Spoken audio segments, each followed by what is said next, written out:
The chances of a treasure goblin attack are low, but they're never zero.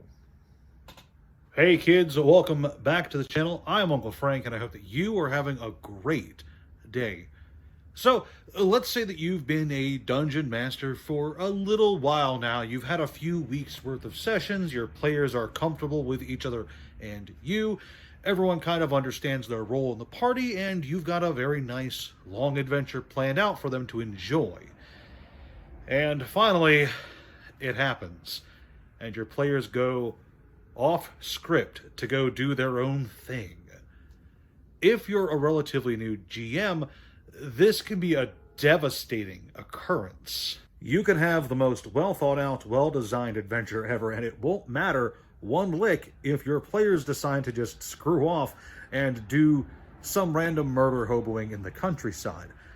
Now, as a game master, you kind of have two options in this scenario. You can try to railroad your players back into the adventure you've designed, which usually leads to grumpiness all around, or you can try to go with the flow and be a bit ad hoc with it, you know? The problem is, if you're a relatively new game master, you're not always going to have quick thinking, quick creation of enemies, encounters, etc. So when I'm talking to new dungeon masters, there are three things that I kind of recommend that they have at all times in their back pocket, on the off chance that the players do go off script, so that the entire adventure doesn't just grind to a halt while you sit there trying to plan out, okay, they were going to go to this city, but they've instead decided to go off to this random village looking to follow up on some rumor I told them about 5 sessions ago. To avoid a situation where you are twiddling your thumbs waiting to give them something, there are, as I said, 3 things that if you have, you are going to have an easy time at least trying to rein them in softly. The first, and I tend to find that this is the most reliable, is the random quest, the random side quest. Your players have run off the beaten path, and they're just kind of doing their own thing. So you should at all times have a prepared side quest ready to go. Something simple and something that can tie back into your main adventure kind of at any point on that adventure. Say some variation of character A has item B stolen by character C, and character A wants the party to retrieve said item, whether or not character C lives through the adventure. And there are so many ways of flavoring this exact adventure, this exact side quest, that you might find yourself kind of subconsciously doing it a lot once you get the hang of it.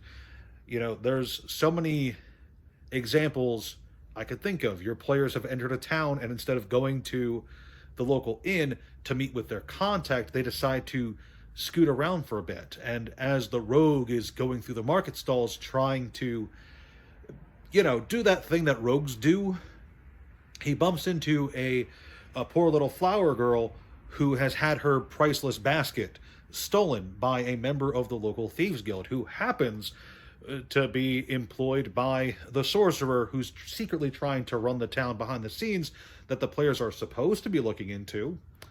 And so by going on this little adventure, the rogue is able to retrieve the item, give it back to the girl, and learn a bit about what's going on behind the scenes, all at the same time, fulfilling your goals easily. Other examples can easily be things like a hunter has his wife killed by a goblin, and players have to go off and kill that goblin and retrieve the necklace that it took from the dead wife. There's just so many easy ways to do this. Item number 2, a pre-planned dungeon.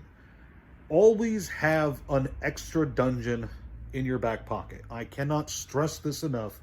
If you have a simple 1 to 2 floor dungeon with a simple puzzle at its heart, a handful of encounters that can be scaled to the party regardless of where they're at, and just a bit of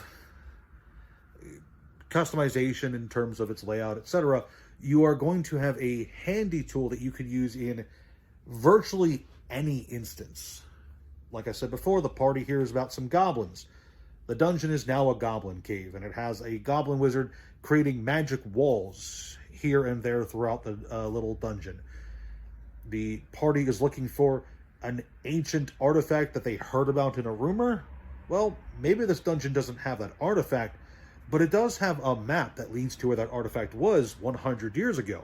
And you can use this dungeon as a little set piece for that greater adventure. Simple dungeons don't need to be particularly well thought out in advance, but you should always have an entrance that catches the eye in some way, whether it's a cave that suddenly gives way to paved stone, or maybe it's a very conspicuous hole in the side of a tree. Maybe it's a sewer grate that's just a bit too large to be a normal sewer grate. As long as it's something that can catch the player's eyes and lead them back to the main adventure with whatever's inside, you're probably good to go. And then the third and my personal favorite is the random encounter table. A simple list of random enemies and events that the players can run into at any given time, no matter where they are at in their adventure, regardless of level, etc. If you have a random encounter table, you are always going to have something for the players to do. I'm a psychopath, so my random encounter table is D100 with 100 different possible encounters for the players to run into. But you don't need 100. 8 is perfectly fine. 10, 20. You can have less than that. You can have 4. You can have 4 specific creatures from... This isn't the monster manual. You can have 4 random monsters from the monster manual that you really like to reuse from time to time, just to give your players a little challenge whenever they wander too far into the woods, or maybe, just maybe, something a bit stronger to use as the boss of that aforementioned dungeon. My point is, as long as you have a random encounter table, you are probably always going to have something that's useful to you to buy some time while you plan something else out, and useful to the players as something to do. If you have these 3 tools prepared at all times, you are almost guaranteed going to have something for your players to do, regardless of what they do off the beaten path of your planned adventure, giving you just a bit of time to plan something else for them to get them back on the right track. Personally, I find myself using these tools all the time. Not in every single session, but often enough that my players have started to catch on to what I'm doing, especially after so long. So I've had to make some changes to the quest. I've had to move the dungeon around a bit.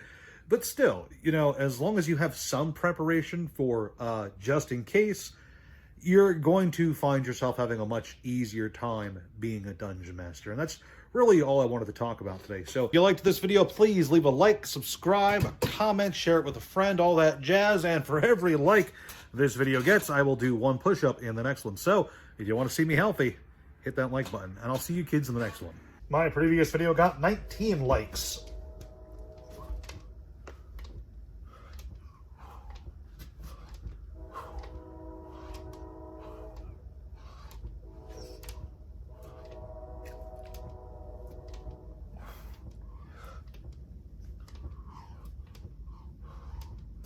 That's 19. Ooh.